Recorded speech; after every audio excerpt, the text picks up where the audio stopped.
Hey everybody, my name is Scary Spikes and welcome to another Star Citizen video. This week it's a really exciting one as we take a look at the Origin Jumpworks 400i. Of course, as you all know, loosely based on the 404 minus the obscure cloaking device. That being said, I just wanted to take a moment to thank one of our VIP Gold contributors this week, and that's going to be Jaloro.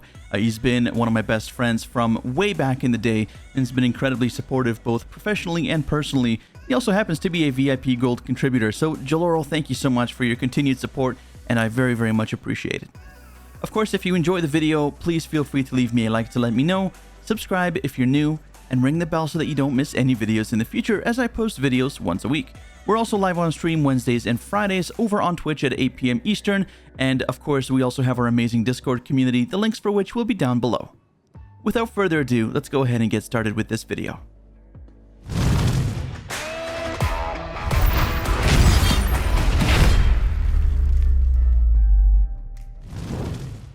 The Origin Jumpworks 400i is very quickly establishing itself in the middle-of-the-road spaceship market. While not designated specifically an explorer, it does an exceptionally good job with beautiful looks, plenty of space and amenities for you and two crew, as well as being not only cheaper but more comfortable and more luxurious than its closest competitor, the RSI constellation Aquila and Andromeda. Let's go ahead and explore the exterior of this beautiful ship first, and we'll have a look on the inside, and then of course as always we'll have a look at the outfitting, and of course all the links will be available down in the description below. When I first got this ship, I knew in my heart of hearts that this was going to be my daily runner for pretty much everything. It's luxurious, comfortable, and look at it, absolutely beautiful. It looks like a little 890 jump, and who wouldn't want to have one of those in their collection? Right at the front of the ship here, we're going to start the exterior tour with this really nice front section with the landing gear integrated into the front of it. We see what looks like a nose up there with symmetrical lighting on the front to help you find your way, and a couple of panels up front. The first panel is going to deploy the garage door for your brand new Origin Jumpworks X1 space bike. Unfortunately, there's no way to get into the actual ship from inside here, but you do have a panel here that you can use nevertheless to bring yourself up if that's where you kind of want to stay if you are being deployed on a space bike from this given ship, which is a nice touch. Although hopefully at some point in the future maybe they do add some kind of pathway to get into the rest of the ship from the garage. If I'm missing something and there really is one, do let me know, I'm curious, but I've looked all over the place and I couldn't find one myself. This second panel over here is going to control the staircase here, which leads to the main area of the ship. We're going to go ahead and have a look around the ship first, and then we'll have a look at the interior. Out here we can see a couple of guns. These are the main pilot weapons, and by default these are the CF337 Panther laser repeaters, which are on a size 4 gimbal. You can exchange these for size 4 fixed guns, but again, more on that in just a little bit.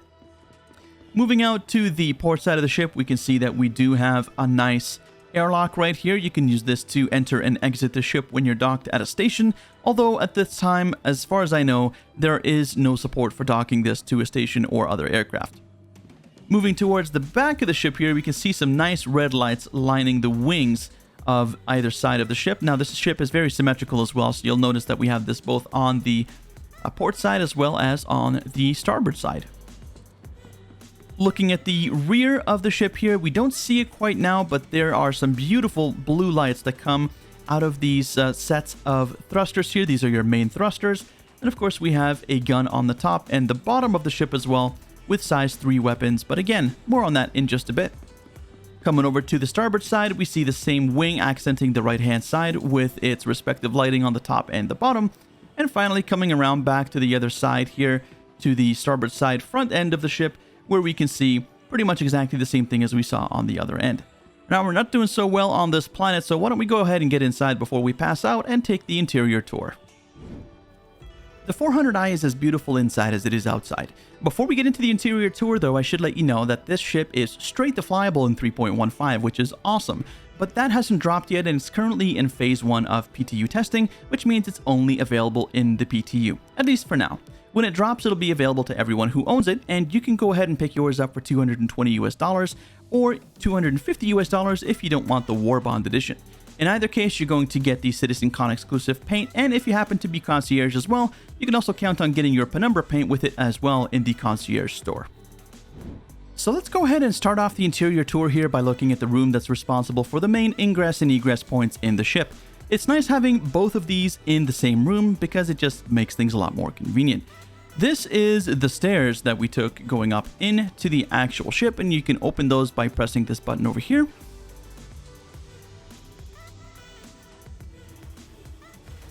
And what I really like is that the floor is prioritized over the stairs, so that once you're inside the ship, you can simply click this button to close up the floor and start walking around even though the stairs are still being pulled up, which is really quite nice.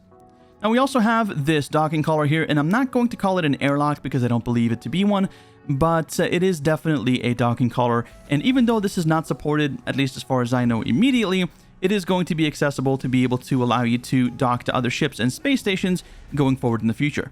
Just keep in mind again that it's not really an airlock, at least not one for you to be able to stand in, since there's really no space there, so do be careful.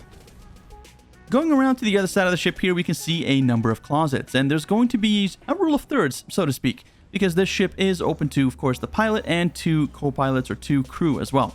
So the gun racks are reflective of this, with 3 total gun racks available, each of them housing 3 possible slots for pistols, 2 for rifles, and 2 for accessories. Of course, you can use this for yourself or yourself and 2 friends, whatever you like. What I do like though is that when you're done, you can simply press the button here and this thing goes right into the wall, out of the way, closes up real nice, and there's a nice beautiful blue light that goes around the entire frame of this entire wall. These are going to be your suit lockers or your suit closets. And again, really nice how these came out. They're really nice and well lit and well animated. The only thing that I would add here is maybe a mirror right here, so that, of course, it's nothing that you need to use when the suit is actually being hung there, but when you're getting dressed and getting into your undersuit, it would be kind of nice to flex in front of the mirror for just a little bit. No? Just me? Alright, let's move on. These 2 are going to be identical to the first one, so we can just go ahead and skip those and move on to the rest of the ship. Now, it's important to note that this top button here is going to open the main ingress and egress point of the ship there, with the floor opening up to the ladder, or rather the steps. And this bottom one here is actually for this door. Notice that much like in the MSR ships, we do also have the option to turn on and off any of the sensors if you'd like to manually control your doors, which is really nice. Moving towards the midsection of the ship here, we can see that both on the port and the starboard side, we do have some cold rooms. Now, this is really interesting. Here it says climate controlled, and you're gonna blow a gasket when you see what this thing can do. So while this does definitely look like a little bit of a fridge, and the blue lighting here evoking a bit of a chilly, cool feel to it, as in the rest of the ship, there's definitely a good reason for this, and it's a practical and cosmetic one to boot. If we open these up by using the panels on the wall here, we can see that we actually have our different kind of ship components in here, as well as some maybe circuitry and things like that. Now, what's really awesome about this is because, as we all know, we do need coolers in order to cool the components on our ship. But seeing it physicalized like this is absolutely awesome, and just really adds to the immersion of being in this ship and knowing that this is a crucial part of your ship in order to function. If we go into the smaller room here, we can see something that's very similar. We have a little bit more blue light and yet another panel on the door. Go ahead and clicking on this will reveal yet another component, which is just pretty awesome. I think that they did a wonderful job with this, and it really evokes a sense of immersion and of ownership. You feel like you own this ship. You feel like there's just a lot more to it than just an aluminum can traveling through space. One more room to have a look at here before we move up to the second of 2 floors on this ship, and that is going to be the cargo bay and escape pods. This is pretty cool, and I am so happy to report that as of a hotfix that happened a few days ago, you can now purchase as much Laranite or any other commodities as you can afford, and you can go back and start space trucking again. This is absolutely awesome, and if CIG is watching this, thank you so very much on behalf of tens, if not hundreds of thousands of space truckers everywhere. This is amazing. Now, let me go ahead and stop drooling here for a second. We do have one more component in the wall here, and of course we do have a number of escape pods. We have 2 on the port side of the ship, and of course we also have 2 on the starboard side of the ship. Now, I know that there's only a crew of 3 on the ship. It's nice to have an extra just in case you have maybe your bike pilot or maybe your G12 driver, but honestly, I think the reason why they put this in is the same reason that I would put it in, which is just for symmetry. You've got 42 SCU of storage space back here, which is really awesome. And yeah, it's just a great little place that you can actually lower. That is where the actual panel is in order to lower this whole floor. So this whole floor will come down, and you can put an Origin G12 in here, which of course is being released soon, TM. But for now, a lot of people are complaining that they can't get their Cyclones in here, and I think the reason why it's not really totally compatible is because it was just never meant to be. This is exclusively an Origin ship, and I think it's made to work exclusively with Origin vehicles. So kind of reminds me of Apple a little bit. But in any case, let's go ahead and continue the rest of the tour by taking a look at the upstairs, and then we'll look at the components. So we have a nice elevator here, really, really nice elevator. And this one's actually very quick, which I really appreciate. And of course, for emergency situations, we also have a ladder to deck 2 here, which is really, really quite nice. So only 2 options here. We're currently on the technical deck. We're going to go ahead and go up to the habitation deck.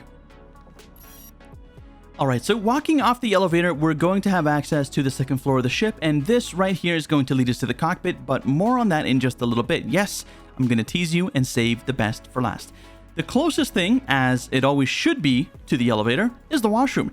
And this thing is awesome. It is a multi-purpose washroom with a lot of bells and whistles that is honestly absolutely amazing. I know it's crazy to get so excited about a washroom, but trust me, just trust me. First of all, on the left-hand side, we can see that we have a panel to open a door for a little bit of a closet here with a glass panel so that we can always see what's inside of it. That'll prevent any water or debris from getting in there if, let's say, you want to hop out of your spacesuit and take a bit of a shower. Speaking of which, you can do so with a nice big shower head here. And of course, we do have a nice floor pan here to catch all the water with the recessed edges. And of course, the vents and the drains at the bottom. Then we have a nice sink and of course a vampire mirror, because everybody should have a vampire mirror inside of their spaceship. And of course we have a button that we can click on as well to bring the mirror out of the way. Of course, we also have some stuff on the right hand side here. Now this is really, really cool. First of all, you actually have a lock for your door. So if you don't want to be disturbed, you can simply go ahead and lock the door. That'll close the door if it's already open, and it'll make sure that nobody bothers you while you're doing your thing.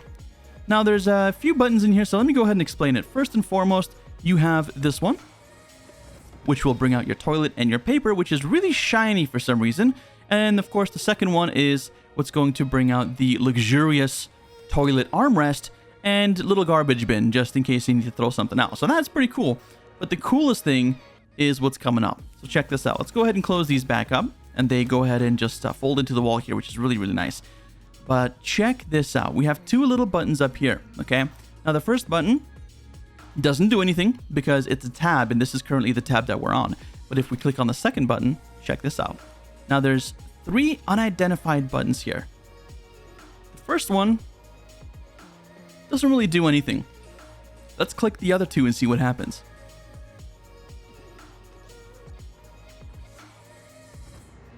Oh my goodness, how cool is that? Now this is very similar to what we would have seen on the C2, M2, and A2 Hercules from Crusader.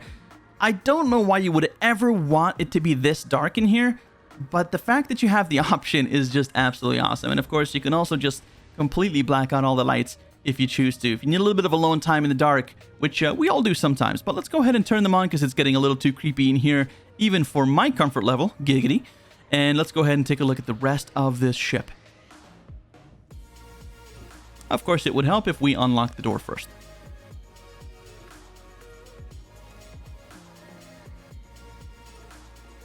Alright, we're going to be pretty quick around the rest of the ship here. If you continue down the hall here, you're going to see that you have your captain's quarters. This is really nice. You do also have a panel on the wall here where you can open it up and have your own personal spacesuit closet. You have a lot of desk space. You do have a really nice monitor, which unfortunately doesn't work, and a really nice window to be able to look out. You do also have a little mini window here just above your bed, as well as some really nice lighting. And then of course, we also do have a nice office chair and a desk that we can use for all sorts of stuff.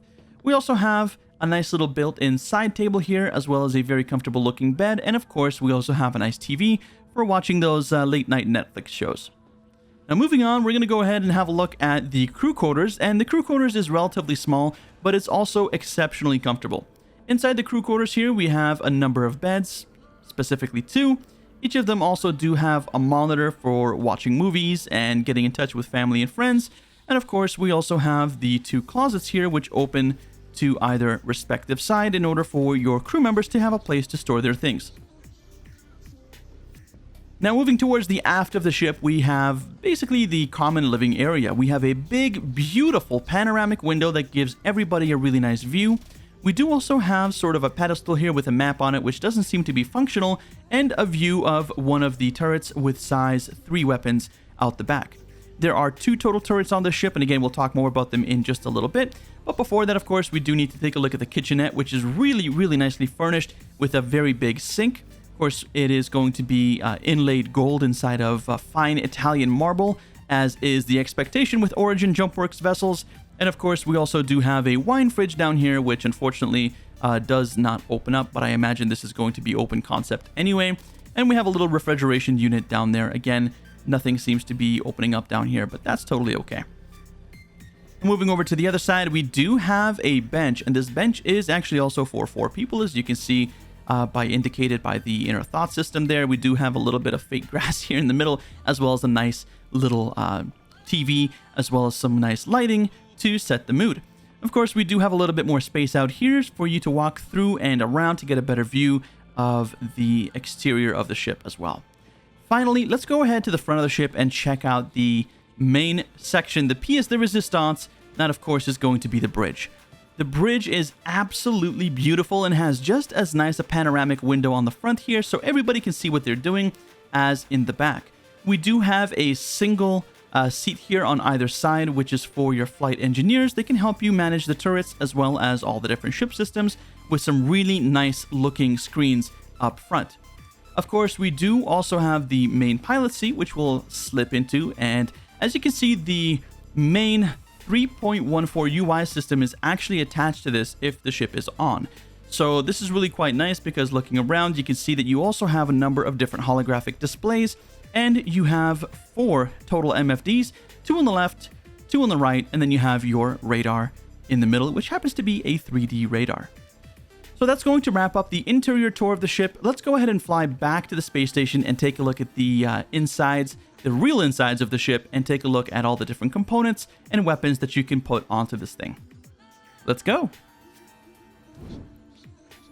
Unfortunately, I wasn't able to access the correct page inside of the mobiGlas and the ship loadout manager for this thing, so we're going to go ahead and look from the outside, and then we'll have a look at the inside for everything that we can change. Of course, the air-cool links do work, so go ahead and check those out in the description. Again, I'll post one for the stock loadout as well as the loadout that I'm going to be putting together. And of course, just make sure that you're looking at the 315 PTU version of Vertical Games because it will be very different. Let's first have a look at the pilot-controlled weapons on the 400i. There's 2 of them, and they are 2 size 3 CF337 Panther laser repeaters. These things are sitting on 2 size 4 mounts, and you can replace these for some CF447 Rhino laser repeaters for a little bit more damage. The 400i has 2 additional turrets, each with 2 CF337 Panther laser repeaters, and the first one is slung below the ship, facing aft just behind the cargo bay. Now, this is not a bad placement for this particular one, but the other one is located literally on the opposite end of the ship, still facing aft, placed just in front of the big panoramic window that surrounds the common area. I really wish that this would have been placed above on the very top of the ship, but I understand that between the radar and a number of other elements on the top of the ship, it may have made it a bit weird. Nevertheless, it would have been nice to have something that was more forward firing, but since on this particular vessel, the pilot does have some forward firing guns, and that you can upgrade them to size 4s, I guess negates the need to have a turret facing forward. Still, would have been nice. So my final recommendation for the weapons is that I would keep the CF337s in the turrets. However, for the forward-firing guns for the captain, I would definitely take those gimbals out and upgrade them to CF447 Rhinos in a fixed configuration. Yes, you're not going to be doing any dogfighting, but you'll still be able to get a little bit more range out of them, and you'll be able to give your other gunners a little bit of relief by doing at least the majority of the damage that you need to any oncoming threats, and letting them finish up whatever happens to fall behind. Okay, so we're here on the heads-up display, right on the in the cockpit here of the 400i, and we're going to go ahead and go over all of the different upgrades for all of your components. So we're going to go ahead and get started with the Torrent. This is your size 2 quantum drive. And there's two different ways that I would go with this. The first is if you're staying within a subsystem and you're not going to travel very far, you're doing little hops. Maybe you're just doing like a Bezdek to Loreville trade run or something like that. Or maybe, you're just going short range exploration, something like this. That would definitely be beneficial for you to grab yourself a stealth class quantum drive. The reason for that is because the stealth class, like the Spicule for size 2, for example, they have really good acceleration in short ranges. So if you're not going far, it's really, really great. It's super fast and it's really decent on fuel. And you also have the benefit of reducing your signature, which is pretty decent, although not always useful, but hey, it's an extra perk and you don't have to pay anything to get it. So there's another option as well. If you're going longer distances, then I would definitely recommend the XL1. It is a little bit more expensive, and it is a bit more expensive when it comes to fuel as well, other than just a straight up purchase of it to put it on your ship. But it is honestly one of the best and fastest quantum drives for longer range travel, and I've been recommending them for a number of months now for different types of ships that have size 2 quantum drives, so that's what I would recommend for that. Alright, so let's now go ahead and talk about the shield, which is the only size 3 component on this ship, and there's only one of them, and it's the guard. Now honestly, I wouldn't recommend upgrading this, and the reason why is because they've recently been normalized, which means that they all have the same recharge rate, the same capacity, in essence, the same stats. So there's no point in going out there and forking out a bunch of money for an FR86 when it's literally going to do you nothing better than just to use the stock one. If and when this changes though, I would recommend the FR86. And the Stronghold is also a pretty decent one if you want to save a bunch of money. It's the one that comes default on the 600i, but honestly the FR86 would be the one to go here. Again, for this particular shield at this time in this current patch, I would not recommend changing it, but of course if you have the money you can do so if you like. Okay, now we're almost home here, almost finished. We have 3 size 2 coolers, and these are going to be the Snowfalls by default. And they're okay, but honestly, I personally would recommend to exchange these if you have the money for one of 2 different varieties. And again, it depends on how much money you have and how much cooling you need, but there are a couple of choices. First and foremost, you have the Avalanches, and no, I'm not recommending them just because they're military, because just because something is military doesn't mean it's better than something that's not, for example, industrial. And that happens to be the truth here as well. So the Avalanches are pretty decent. They are size 2, so everything here is size 2 except for the shield.